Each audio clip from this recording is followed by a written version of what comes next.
جاء نصر اللہ والفتح، اس میں اشارہ تھا کہ میرے نبی آپ کا مشن مکمل ہو چکا ہے، اب آپ ہمارے پاس آنے کی تیاری فرمائیں۔ تو یہ جب یہ زوال سے پہلے آپ اپنے خیمے میں لیٹے ہوئے تھے، یہ آخری صورت قرآن کی جو نازل ہوئی، تو آپ نکلے زوال کے بعد، آپ نے تینوں شیطانوں کو پتھر مارے، پھر آپ اپنی اونٹنی عذبہ پہ سوار ہوئے اور آپ نے یہ تاریخی جملہ بولا، ایھا الناس عسیٰ اللہ تلقونی بعد عامی ھذا، لوگو یہ میری تمہاری آخری ملاقات، آج کے بعد تم مجھے نہیں دیکھو گے۔ واپسی پر آپ نے معاذ بن جبل کو مدینے سے یمن روانہ فرمایا، تو معاذ بن جبل سے ایسی محبت تھی کہ ان کو سی آف کرنے کے لیے 7 میل پیدل چلے، 7۔ اب کسی کو روانہ کرنے کے لیے ساتھ نہیں چلتے تھے، مسجد سے روانہ کر دیتے تھے، معاذ بن جبل کو 7 میل ساتھ چلے، اور جب آخری پوائنٹ آیا سفر کا تو کہنے لگے، معاذ عسیٰ اللہ تلقانی بعد عامی ھذا، معاذ یہ تیری میری آخری ملاقات ہے، وَلَعَلَّكَ تَمُرُّ بِقَبْرِي وَمَسْجِدِي ھذا، جب تو واپس آئے گا تو میری قبر دیکھے گا اور میری مسجد مجھے نہیں دیکھے گا۔ تو فبکا معاذ جشعا لفراق رسول اللہ، تو معاذ بن جبل پھوٹ پھوٹ کے رونے لگے آپ کی جدائی کا تصور کر، تو آپ کی آنکھوں میں بھی آنسو آ گئے، تو آپ نے جلدی سے منہ یوں پھیر لیا، معاذ پیچھے ہو گئے اور آپ ادھر ہو گئے، اپنے آنسو چھپا لیے، اور فرمایا، معاذ ان اول الناس بی المتقون من کانوا وحیث کانوا، معاذ اس جدائی کا غم نہ کر، جو تقوی پر مرے گا وہ میرا سب سے قریب ہوگا، چاہے وہ پاکستان میں ہو چاہے افریقہ میں ہو، میرے سب سے قریب وہ ہوں گے جو تقوی والے ہوں گے، جو اللہ سے حیا کرنے والے ہوں گے۔ جب آپ واپس تشریف لائے، 29 صفر، 29 محرم صفر، 29 صفر عصر کی نماز کے بعد ایک جنازہ تھا، اس جنازے کو پڑھانے کے بعد اس کو دفن کے لیے آپ جنت البقیع تشریف لے گئے، وہاں سے واپس ہونے لگے تو سر درد اٹھا، اور وہ درد ایک دم بڑھنا شروع ہوا، اور اس دن باری حضرت عائشہ کے گھر کی تھی، تو آپ گھر میں تشریف لاتے لاتے درد کے ساتھ بخار، تیز درد، تیز بخار، اور 14 دن، 12 ربیع 29 30 2 دن یہ اور 12 دن اگلے 14 دن آپ نے بیماری دیکھی، مسلسل سر درد اور مسلسل بخار، اور روزانہ آپ جب گھر بدلتے، اس وقت 9 بیویاں زندہ تھیں، تو آپ پوچھتے کل کس کی باری ہے، کل کس کی باری ہے، جی میمونہ کی ہے، اگلا دن کل کس کی باری، یہ حفصہ کی ہے، کل کس کی باری ہے، ام سلمہ کی ہے۔ تو بیگمات نے اس سے سمجھا کہ اللہ کے نبی یہ چاہتے ہیں کہ میں بیماری کے دن عائشہ کے پاس گزاروں، ورنہ آپ کو تو خود پتہ ہے کل کس کی باری ہے، پرسوں کس کی باری ہے، ترسوں کس کی باری ہے۔ تو حضرت میمونہ کے گھر میں آپ تشریف فرما تھے، تو ساری باقی 7 بیگمات جمع ہوئیں، اور انہوں نے آ کے عرض کی، یا رسول اللہ، جب تک آپ بیمار ہیں آپ عائشہ کے پاس آرام فرمائیں، اور جب اللہ آپ کو شفا دے دے تو پھر ہماری ترتیب کو آپ دوبارہ شروع فرما دیں۔ تو آپ نے سب کا شکریہ ادا کیا۔ عدل کی مثال کا اسلام جب دوسری شادی کی اجازت دیتا ہے تو عدل کی شرط لگاتا ہے، اِلَّمْ تَعْدِلُوا، اگر عدل نہیں کر سکتے پھر ایک ہی ہے عدل۔ اور آپ نے فرمایا جس نے دوسری شادی کی اور عدل نہ کیا، کتنی مرضی عبادت کر کے آیا، تو قیامت کے دن آدھا حصہ اس کا فالج زدہ ہوگا، ایک سائیڈ اس کی فالج زدہ ہوگی، کتنے ہی مراقبے کر کے کتنی ہی نمازیں پڑھ کے آیا ہو، انصاف نہیں کیا تو پورا آدھا حصہ فالج کی پکڑ میں ہوگا۔ تو جب سب بیگمات نے یہ کہہ دیا کہ آپ وہاں گزاریں تو آپ نے شکریہ ادا کیا، علی اور عباس کو بلایا، ان کے کندھوں پہ آپ نے یوں ہاتھ رکھے اور آپ کے پاؤں یوں زمین پہ لگ رہے، آپ پورا پاؤں نہیں لگا پا رہے تھے کمزوری سے، یہ پوزیشن تھی اس طرح۔ اور یہ پیر کا دن تھا، آپ حضرت عائشہ کے گھر میں داخل ہوئے اور اگلے پیر کو حضرت عائشہ کے گھر میں آپ اپنے اللہ کے پاس چلے گئے۔ آخری ہفتہ آپ نے حضرت عائشہ کے گھر میں گزارا. صحابہ ملاقات کے لیے حاضر ہوئے تو آپ ان کو دیکھ کے رونے لگے اور فرمایا کہ میں تمہیں اللہ کے سپرد کرتا ہوں، اللہ تمہاری حفاظت کرے، اللہ تمہارا ساتھی ہو، آواکم اللہ، حفظکم اللہ، نصرکم اللہ. بہت دعائیں دی. تو عبداللہ بن مسعود رضی اللہ تعالیٰ عنہ نے پوچھا یا رسول اللہ، لگتا ہے جیسے جانے کا وقت ہے، تو آپ کو غسل کون دے گا؟ تو آپ نے فرمایا میرے اہل بیت. آپ کو کفن کون دے گا؟ کہا میرے اہل بیت. آپ کا جنازہ کون پڑھے گا؟ تو آپ رونے لگے. تو آپ نے فرمایا جب تم مجھے غسل دے دو تو سب نکل جانا، سب سے پہلے میرے 2 وزیر جبریل و میکائیل آئیں گے اور وہ میرے اوپر درود و سلام پڑھیں گے. ہمارے نبی کا جنازہ ایسے نہیں ہوا اللہ اکبر اور پیچھے صفیں، آپ کی چارپائی کے پاس آ کر صحابہ کھڑے ہو جاتے تھے، وہ میں ابھی بتاتا ہوں. تو آپ نے فرمایا سب سے پہلے جبریل و میکائیل آ کر میرے اوپر درود و سلام پڑھیں گے، پھر اس کے بعد 7 آسمان کے فرشتے باری باری آئیں گے.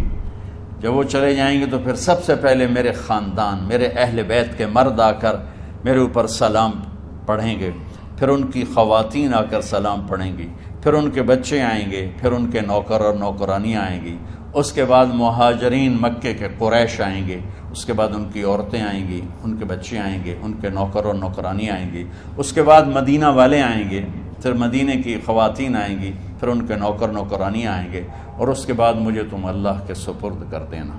اور پھر آپ نے ایک عجب بات فرمائی جو کسی نبی نے نہیں فرمائی، فرمایا کہ میرے بعد میری آنے والی امت کو میرا سلام کہہ دینا، اور انہیں کہنا کہ ان کے بعد جو آئیں ان کو بھی میرا سلام کہہ دینا.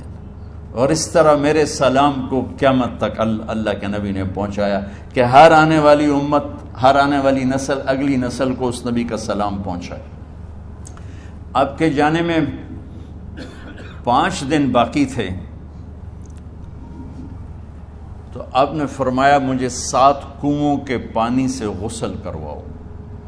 تو 7 کنوؤں سے پانی لایا گیا مشکیزوں میں بھر کے. تو حضرت عائشہ کے گھر میں کوئی ایسا ٹب نہیں تھا جس میں بیٹھ کے وہ آپ نہا سکتے، تو حضرت حفصہ کے گھر سے ٹب منگوایا گیا. آپ اس میں بیٹھے، تہمت باندھا ہوا تھا، کرتا اتارا، اور آپ پر 7 کنوؤں کا پانی ڈالا گیا، تھوڑا تھوڑا تھوڑا تھوڑا تھوڑا تھوڑا. تو اس سے بخار کی شدت کم ہوئی، اور آپ سر درد کی وجہ سے آپ نے ایسے پٹی باندھی سرخ رنگ کی. اور اس کے بعد حضرت علی اور فضل بن عباس کے کندھوں کا آسرا لے کر آپ مسجد میں تشریف لائے، اور آپ ممبر پر بیٹھے، اور آپ نے فرمایا لوگوں میرے جانے کا وقت آ چکا ہے. میں نے کسی پر زیادتی کی ہو، کسی کو تھپڑ مارا ہو، کسی کو چھڑی ماری ہو، کسی کا حق دبایا ہو، تو میں اپنی جان کے ساتھ، مال کے ساتھ حاضر ہوں. مجھ سے یہیں بدلہ لے لو، آخرت میں میرے خلاف کوئی دعویٰ نہ کرنا. میں آخرت کے حساب کو برداشت نہیں کر سکتا. جن کے طفیل لوگوں کا حساب معاف ہوگا، جن کے طفیل، جن کی شفاعت پر لوگ بے حساب جنت میں جائیں گے، وہ روتے ہوئے فرما رہے ہیں کہ میں آخرت کے حساب کو نہیں دے سکتا. تو سارے صحابہ رونے لگے، لیکن آپ اپنی بات کو دہراتے رہے، کوئی بھی نہیں اٹھا. تو آپ نے ظہر کی نماز پڑھائی. ظہر کے بعد پھر ممبر پر آئے اور فرمایا کہ لوگو یہیں مجھ سے حساب کتاب کر لو، آگے نہ کرنا. بتاؤ میں نے کسی کا کوئی حق دینا. ایک صحابی کھڑے ہو، یا رسول اللہ آپ نے میرے 3 روپے دینے ہیں، 3 درہم. تو آپ نے فرمایا دینے ہوں گے ضرور، پر مجھے یاد نہیں، بتاؤ کہ کس طرح دینے ہیں. کہ یا رسول اللہ آپ کے پاس سائل آیا تھا، آپ سے مانگا، آپ کے پاس تھے نہیں، تو آپ نے مجھ سے کہا تیرے پاس کچھ ہیں؟ تو میرے پاس 3 درہم تھے، تو آپ نے فرمایا تو دے دے، میں بعد میں ادا کر دوں گا. تو ہاں یاد آ گیا. میرے نبی کے گھر میں تو تیل نہیں تھا، ایک چھٹانگ جس سے چراغ جلتا، پیسہ کہاں سے آتا؟ تو آپ کے سامنے آپ کے کزن فضل بن عباس کھڑے تھے. آپ نے فرمایا فضل میرا قرضہ ذمے لیتے ہو؟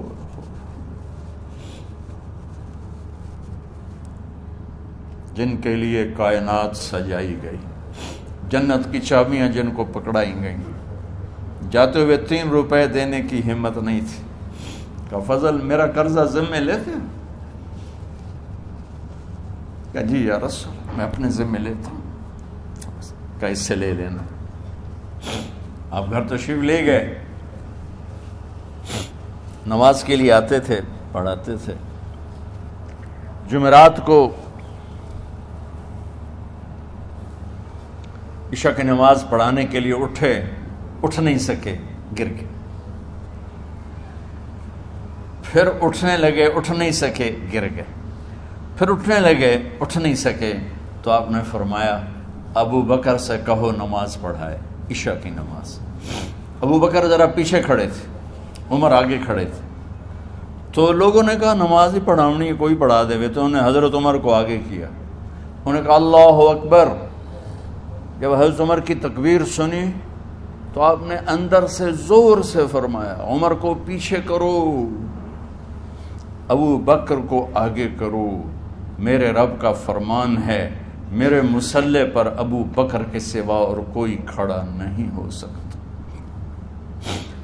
جمعرات کی عشاء، جمعہ ہفتہ اتوار کی 15 نمازیں اور پیر کی فجر کی 16 اور جمعرات والی 17 نمازیں ابو بکر نے پڑھائیں میرے نبی کی موجودگی میں۔ ہفتے کے دن ظہر یا عصر میں آپ علی و فضل بن عباس کے کندھوں پر ہاتھ رکھ کے مسجد میں داخل ہوئے اور ابو بکر نماز پڑھا رہے تھے۔ ادھر محسوس ہوا کہ اللہ کے نبی آ رہے ہیں، تو ابو بکر نے یوں پیچھے ہٹنا شروع کیا ایسے تاکہ مصلی سے ہٹ جائیں، تو آپ نے ایسے ہاتھ کا اشارہ فرمایا کہ کھڑے رہو، ہٹو نہیں، کھڑے رہو، تو وہ پھر آگے مصلی پر آ گئے۔ تو آپ تشریف لائے اور الٹے ہاتھ ابو بکر کے ساتھ بیٹھ کر آپ نے ظہر یا عصر کی 4 رکعت نماز ابو بکر کی امامت میں ادا فرمائی۔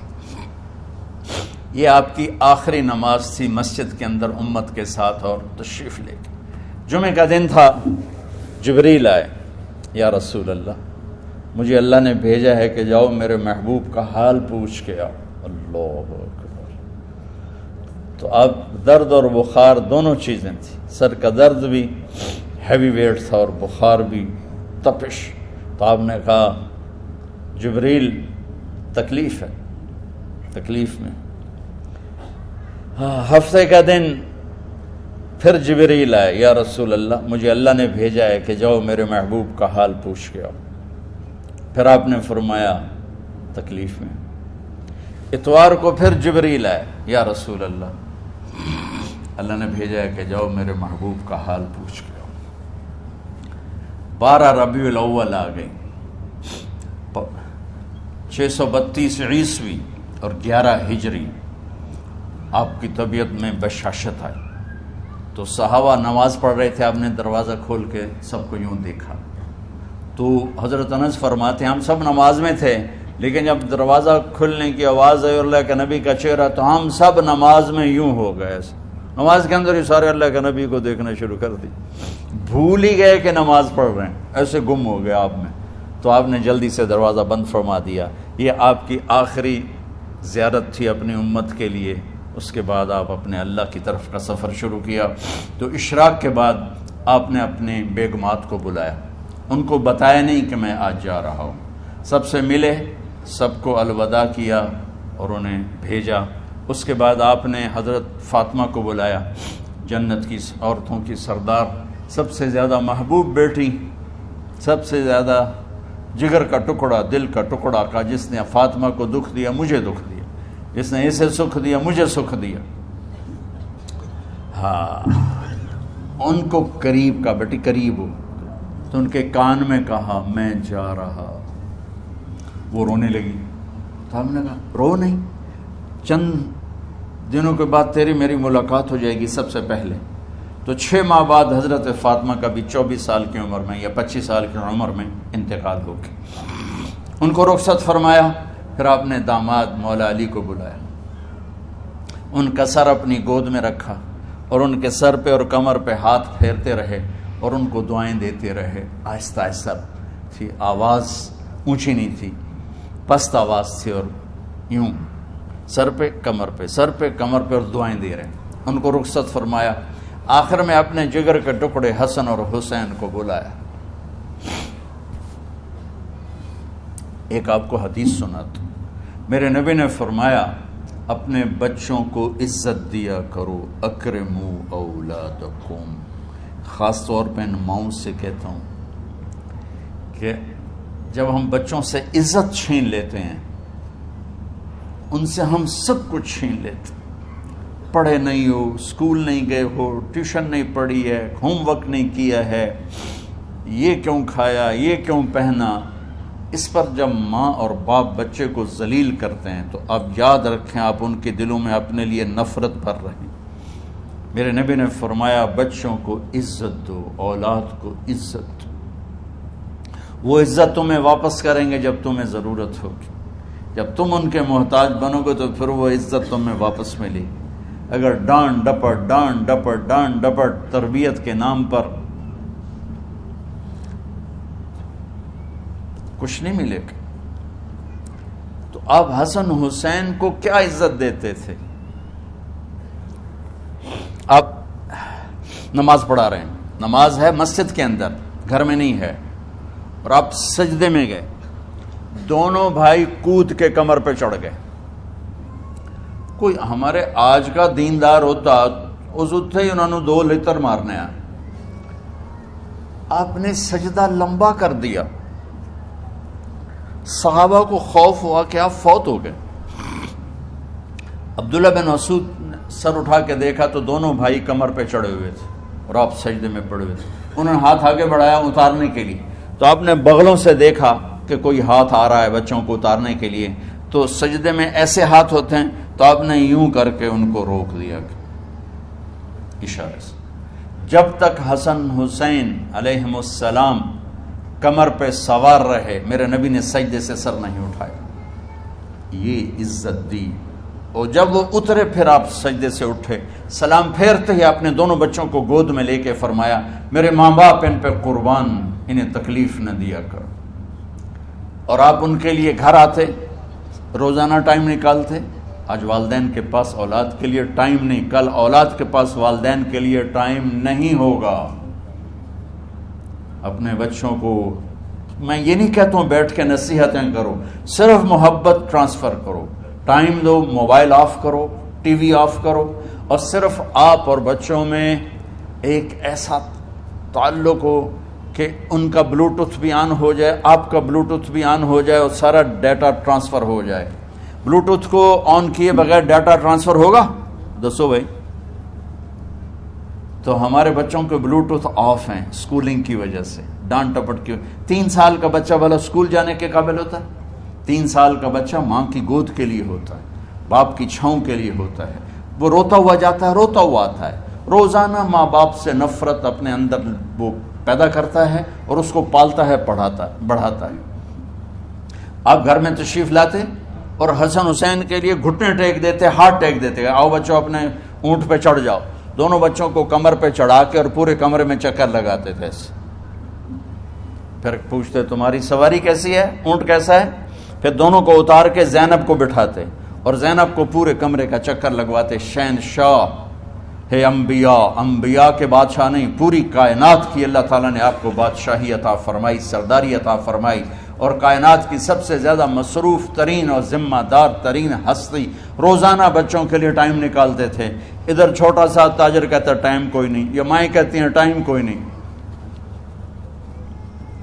ہائے ہائے ہائے، جگر کے ٹکڑوں کو بلایا، جو ہی سینے سے لگایا آنسو شروع ہو گئے.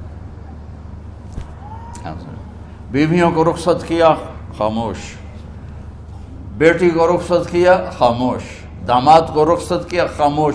جو ہی بچوں کو سینے سے لگایا تو آپ کے آنسو نکلنا شروع ہوئے کہ ایک زہر میں تڑپ تڑپ کے مرے، ایک کا سر کٹ کے نیزے پہ چڑھا. میرے نبی آگے آنے والے زمانے میں دیکھ رہے تھے کہ میرے بچوں کے ساتھ کیا ہونے والا ہے. اس پر آپ بے قرار ہو کر روئے، بولے کچھ نہیں. ان کو بھی رخصت فرما دی. جب وہ چلے گئے تو جبریل آ گئے، یا رسول اللہ باہر ملک الموت دروازے پر کھڑا ہے، اندر آنے کی اجازت چاہتا۔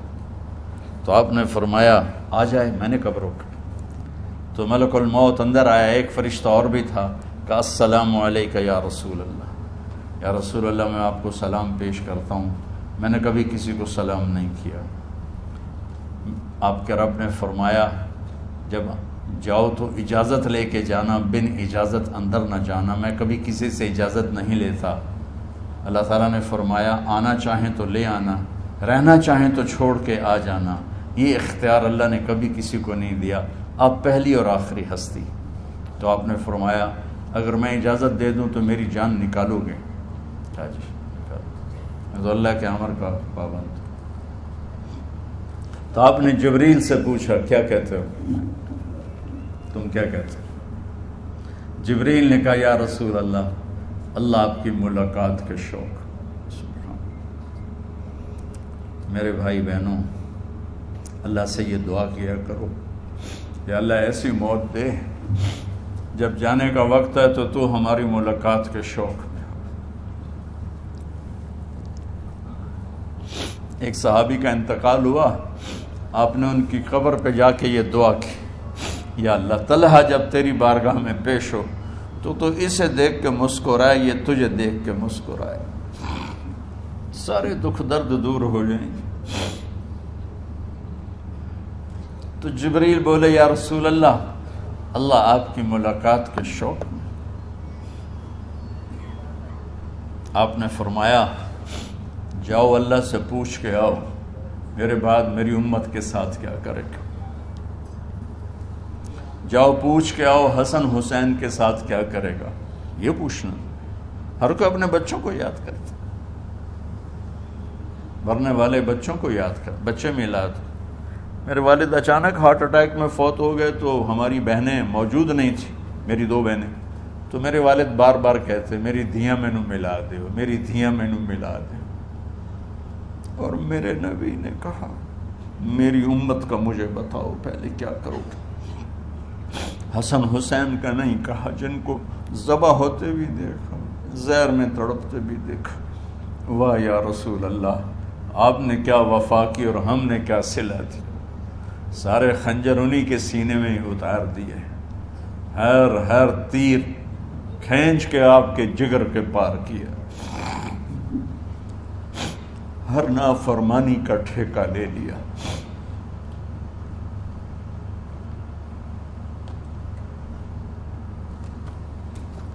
جاؤ پوچھ کے آؤ میرے بعد میری امت کا کیا کرے گا۔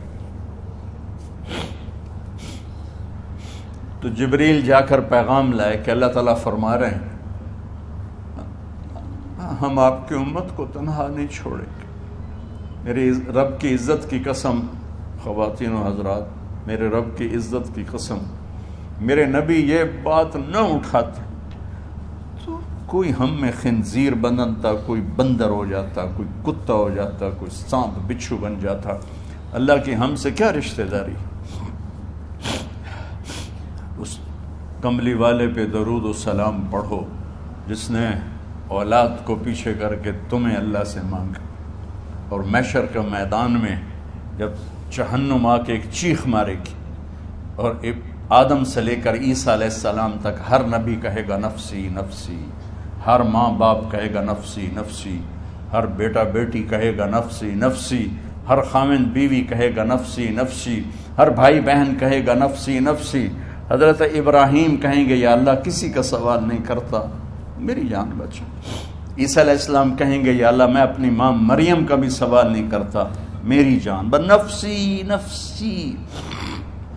کہ ہنگامے میں ایک آواز آئے گی امتی امتی۔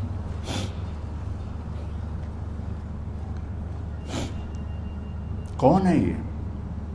ساری دنیا نفسی نفسی کہہ رہی، یہ کون ہے امتی امتی کہنے والا؟ آواز کے تعاقب میں جب نظریں جائیں گی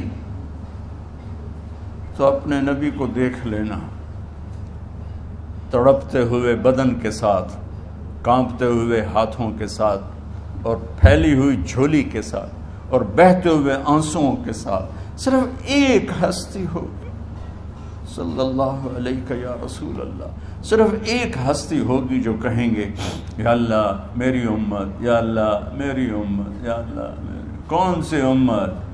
جس نے ہر بڑے سے بڑے گناہ کے اڈے کھول کے زندگی گزاری۔ میرے نبی انہی کو یاد کر رہے ہیں، میری امت میری امت میری امت۔